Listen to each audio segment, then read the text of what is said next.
bienvenidos a esta exploración. Hoy vamos a tocar un tema, pues algo delicado, ¿no? Éticamente hablando. Así es. ¿Cómo incluir en investigación médica a personas que, bueno, no pueden dar su consentimiento ellas mismas? Pienso en niños, niñas o personas con ciertas discapacidades. Claro, vamos a ver cómo se maneja esto basándonos en algunas guías, por ejemplo las del IMSS aquí en México. La idea es entender cómo se les protege, cómo se respeta su participación. Y es que es un desafío clave, ¿eh? El consentimiento informado, pues es el pilar de toda investigación ética con personas. Pero, ¿qué pasa cuando esa persona, pues legalmente o cognitivamente, no puede dar ese sí, ese consentimiento informado? Ahí está la pregunta. ¿Cómo adaptamos el principio? Sí, ¿cómo se hace? Empezamos por lo básico. ¿Qué es el consentimiento informado? Es decidir participar libremente, sabiendo de qué va el estudio, los riesgos, los beneficios, y que sea voluntario, muy importante. Exacto, que sea voluntario. Ahora, si eso no se puede, la primera figura que entra es el representante legal. Generalmente los padres o tutores, ¿no? Así es, y aquí es súper importante entender que formalizar esto, o sea, tener un proceso, no es un simple trámite burocrático. Claro. Instituciones como el IMSS, como bien decías, tienen documentos específicos, una carta de consentimiento informado para padres o representantes legales. Ajá. Pero lo relevante no es solo el papel, sino lo que representa. Un esfuerzo, digamos, estructurado para que esa decisión, aunque la tome otro, sea lo más informada y respetuosa posible para la persona. Es cierto. Y esas cartas, bueno, suelen ser detalladas. Intentan explicar con lenguaje claro para qué es el estudio. El propósito sí. Describen qué se va a hacer exactamente, los procedimientos, si es una entrevista, una muestra de sangre, lo que sea. Ujú. Y exponen con honestidad los riesgos, pero también los posibles beneficios. Ambas cosas, fundamental.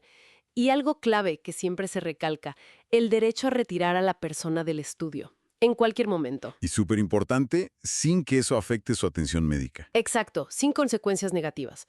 También se habla de confidencialidad de datos, claro, y bueno, las firmas necesarias, del representante, del investigador, a veces testigos.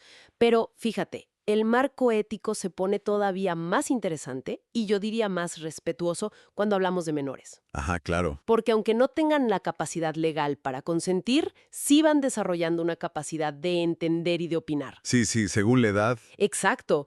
Entonces ahí ya no basta solo con el permiso de los papás. Y ahí es donde entra otro concepto, ¿verdad? El de asentimiento. Justo ese. Para participantes, digamos, entre 8 y 17 años más o menos, además del consentimiento del papá o mamá, se busca activamente que el menor esté de acuerdo. Sí, su conformidad. El IMSS, por ejemplo, tiene también una carta de asentimiento, diseñada para ellos. Imagina un estudio, no sé, sobre asma en adolescentes. ¿Ok? Aunque los papás firmen el consentimiento, El equipo investigador tiene que hablar con el adolescente. exacto. Se sientan con él o ella y le explican, pero en palabras que puede entender, qué significa participar, qué le van a pedir, y le preguntan directamente, ¿quieres o no quieres? Órale. Y eso del asentimiento es fascinante porque reconoce legal y éticamente que incluso los menores tienen una autonomía que va creciendo Sí, y que esa autonomía merece respeto. Cambia un poco la dinámica de poder en la investigación, ¿sabes? totalmente. Y esa carta de sentimiento entonces usa un lenguaje, pues, muy directo, ¿no? Sencillo. Sí, sí, adaptado a su edad. Y les subraya mucho que es voluntario. Les dicen cosas como, aunque tu papá o mamá hayan dicho que sí, tú puedes decir que no. Eso es potentísimo. Sí. Y que pueden negarse a responder a algo o salirse cuando quieran, sin que pase nada. Sin problemas. Y solo si marcan la casilla de sí quiero participar y ponen su nombre, se considera que dieron su asentimiento. Este doble filtro, digamos, consentimiento del representante y asentimiento del menor, no es solo papeleo extra, ¿eh? No, claro que no. Es una forma muy concreta de mostrar respeto por la dignidad, por los derechos humanos del participante. Un equilibrio delicado, pero, pues, indispensable. Entonces, resumiendo un poco, para que menores o personas con capacidad limitada participen éticamente en investigación, se necesita una estructura cuidadosa. Un andamiaje, sí. Se formaliza con el consentimiento por representación y, cuando aplica, con el asentimiento directo del participante, Ajá. asegurando información clara y respetando su voluntad lo más posible. Ese es el marco para la investigación formal.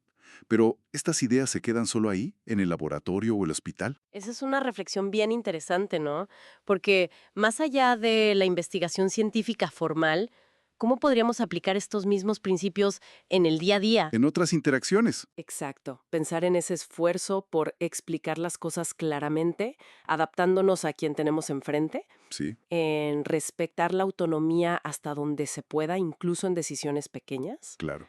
y en buscar activamente confirmar la voluntad de las personas, sean niños, adultos mayores o cualquiera que tenga dificultad para expresar lo que quiere. Realmente estamos escuchando y validando su perspectiva dentro de lo que pueden expresar. Es una buena pregunta para quedarse pensando. ¿Lo hacemos realmente?